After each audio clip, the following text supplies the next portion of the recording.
ప్రకాశం జిల్లాలో ఉన్నటువంటి ఉమ్మడి ప్రకాశంలో ఉన్నటువంటి 12 నియోజకవర్గాల్లో తెలుగుదేశం పార్టీ 10 నియోజకవర్గాలు కైవసం చేసుకోవడంతో తెలుగుదేశం పార్టీకి దాదాపుగా 2 మంత్రి పదవులు కూడా మన జిల్లాకు కేటాయించడం జరిగింది. అయినప్పటికీ కూడా కొంత తెలుగుదేశం పార్టీలో అధినాయకత్వంలో కొంత వెలితి నెలకొని ఉందని కూడా మనం తెలియజేసుకోవచ్చు. ఎందుకంటే జడ్పీ చైర్మన్ పదవి అనేది చాలా ప్రతిష్టాత్మకమైనటువంటి పదవి, దాని నుంచి కొంత నిధులు ఉంటాయి కాబట్టి ఆ పదవిని కూడా తెలుగుదేశం పార్టీ కనుక కైవసం చేసుకున్నట్లయితే దాదాపుగా ఏ నియోజకవర్గానికి కూడా ఆ నియోజకవర్గాల ఆ పరిధిలో ఉన్నటువంటి నిధులతో ఆ నియోజకవర్గాన్ని అభివృద్ధి చేసుకునేలా కూడా తెలుగుదేశం పార్టీ దానిని ముందుగా అధిష్టానం దృష్టికి తీసుకెళ్లిందని కూడా చెప్పుకోవచ్చు.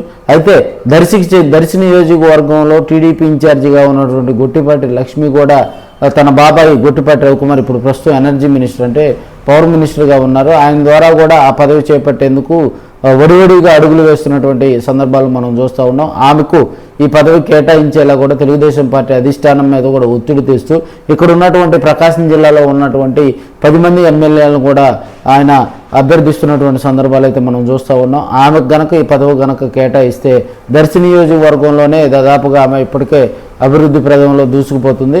ఈ పదవి కొంత ఆమెకు రాజకీయ భవిష్యత్తుకు కూడా ఎంతో కొంత మేలు చేకూర్చినట్టు అవుతుందని కూడా రాజకీయ విశ్లేషకులు చెబుతున్నారు. మరి అధిష్టానం ఆ వైపుగా చర్యలు తీసుకుంటుందో చూడాలి మరి.